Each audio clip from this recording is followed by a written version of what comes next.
ಹಣಕ್ಕಾಗಿ ಮನುಷ್ಯತ್ವವನ್ನೇ ಮರೆತು ಬಿಡುವ ಕಾಲ ಇದೆಯೇ ಎಂಬ ಪ್ರಶ್ನೆ ಮೂಡಿಸುವ ಘಟನೆ ಮಂಡ್ಯದಲ್ಲಿ ನಡೆದಿದೆ. ಬದುಕಿದ್ದಾಗ ಆಸರೆ ನೀಡದೆ, ಒಂದು ಹೊತ್ತಿನ ಊಟಕ್ಕೂ ನೆರವಾಗದ ಸಂಬಂಧಿಕರು, ವೃದ್ಧೆ ಮೃತಪಟ್ಟ ಬಳಿಕ ಆಕೆಯ ಮನೆಯಲ್ಲಿ ಸಿಕ್ಕ ಹಣಕ್ಕಾಗಿ ಮುಗಿಬಿದ್ದಿದ್ದಾರೆ. ಭಿಕ್ಷೆ ಬೇಡಿ ಕೂಡಿಟ್ಟಿದ್ದ ಲಕ್ಷಾಂತರ ರೂಪಾಯಿ ನಗದು ಪತ್ತೆಯಾಗಿದ್ದು, ಇದೀಗ ಈ ಘಟನೆ ಮಾನವೀಯತೆಯನ್ನೇ ಪ್ರಶ್ನಿಸುವಂತಾಗಿದೆ.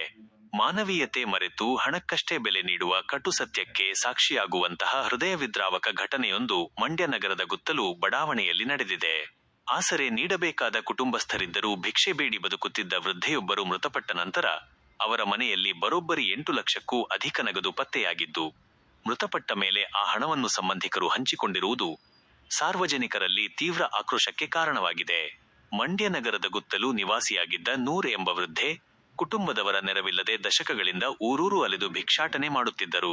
ಸಿಕ್ಕರೆ ಊಟ, ಇಲ್ಲದಿದ್ದರೆ ಉಪವಾಸ ಎಂಬಂತೆ ದಿನ ದೂಡುತ್ತಿದ್ದ ಇವರು ವಯೋಸಹಜ ಕಾಯಿಲೆಯಿಂದ ತಮ್ಮ ಪುಟ್ಟ ಮನೆಯೊಂದರಲ್ಲಿ ಕೊನೆಯುಸಿರೆಳೆದಿದ್ದಾರೆ. ಇದೀಗ ವೃದ್ಧೆ ಮೃತಪಟ್ಟ ಸುದ್ದಿ ತಿಳಿದು ಸ್ಥಳೀಯರು ಹಾಗೂ ಸಂಬಂಧಿಕರು ಸೇರಿ ಅಂತ್ಯ ಸಂಸ್ಕಾರ ನೆರವೇರಿಸಿದ್ದಾರೆ. ಬಳಿಕ ಮನೆಯನ್ನು ಪರಿಶೀಲಿಸಿದಾಗ ಮೂಟೆಗಳು ಹಾಗೂ ಪೆಟ್ಟಿಗೆಗಳಲ್ಲಿ ಕಂತೆ ನೋಟುಗಳು ಮತ್ತು ನಾಣ್ಯಗಳು ಪತ್ತೆಯಾಗಿದ್ದು, ಎಣಿಕೆ ಮಾಡಿದಾಗ ಒಟ್ಟು 8 ಲಕ್ಷಕ್ಕೂ ಅಧಿಕ ಮೊತ್ತ ಇರುವುದು ಪತ್ತೆಯಾಗಿದೆ. ಆಶ್ಚರ್ಯ ಎಂದರೆ, ಅಜ್ಜಿ ಬದುಕಿದ್ದಾಗ ತಿರುಗಿಯೂ ನೋಡದ, ಅವರ ಕಷ್ಟಕ್ಕೆ ಸ್ಪಂದಿಸದ ಸಂಬಂಧಿಕರು ಈ ಹಣ ಪತ್ತೆಯಾಗುತ್ತಿದ್ದಂತೆಯೇ ಅದನ್ನು ಹಂಚಿಕೊಂಡಿದ್ದಾರೆ.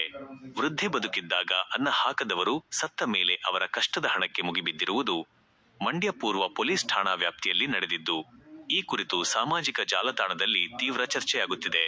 ಹಣಕ್ಕೆ ಕೊಡುವ ಬೆಲೆಯನ್ನು ಮನುಷ್ಯತ್ವಕ್ಕೆ ನೀಡದ ಇವರೆಲ್ಲ ಮನುಷ್ಯರಾ ಎಂದು ಸಾರ್ವಜನಿಕರು ಹಾಗೂ ನೆಟ್ಟಿಗರು ಸಂಬಂಧಿಕರ ಅನಾಗರಿಕ ವರ್ತನೆಯನ್ನು ತೀವ್ರವಾಗಿ ಖಂಡಿಸಿದ್ದಾರೆ.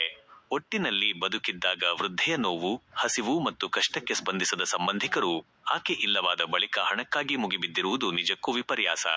ಈ ಘಟನೆ ಕೇವಲ ಹಣದ ವಿಚಾರವಲ್ಲ, ನಮ್ಮ ಸುತ್ತಮುತ್ತಲಿನ ಸಂಬಂಧಗಳು ಮತ್ತು ಮಾನವೀಯ ಮೌಲ್ಯಗಳು ಯಾವ ಹಂತಕ್ಕೆ ತಲುಪಿವೆ ಎಂಬುದನ್ನು ಪ್ರಶ್ನಿಸುವಂತಿದೆ.